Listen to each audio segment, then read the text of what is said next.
What's up, Team Element leaders? Wanted to take a moment and update you guys on a couple of the decisions that we made after our last leadership team night.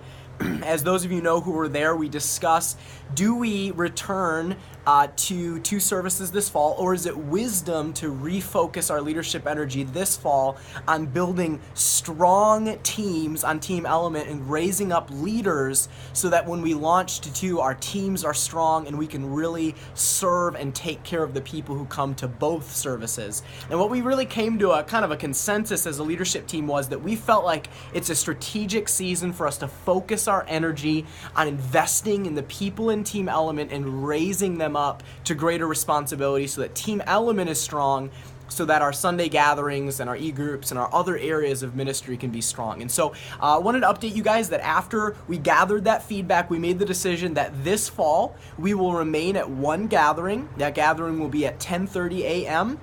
And we will also continue to have a Team Element service. Now, before I talk about the Team Element service for a second, I wanted to just let you guys know that we are going to be preparing to go to two services in January, and we actually want to carry an expectation that we could need to go there any sooner, because last fall we even came close to maxing out one service that is very likely to happen again. And so here's what we need you guys to do as leaders. We need you guys to, number one, we need you to communicate with your teams. Communicate that we're staying at one, but we're staying at one for the purpose of building and strengthening our teams so that we can staff two strong teams with strong leaders for both services versus stretching them out across two. And so that the first thing we need to do is communicate it, but the second thing we need you to do is to build an anticipation, an expectation in your team that, hey, we are a church that exists to reach people, and so that means that we've got to be aggressively working to grow stronger as a team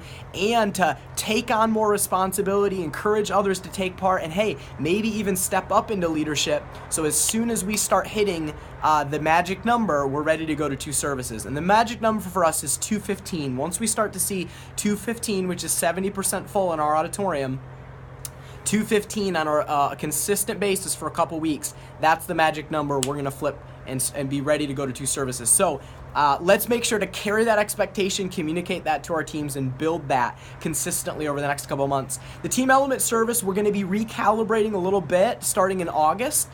We'll tell you more about that, but basically, guys, the number one objective for that is to invest in Team Element, but we are going to have as a secondary objective to tweak our sound and lighting, so we will run through some worship, and Scott will give a devotion. We're also going to have a dedicated time of prayer. It's going to be amazing. Feel free to drop questions in the group me, and I'm so excited for this fall together.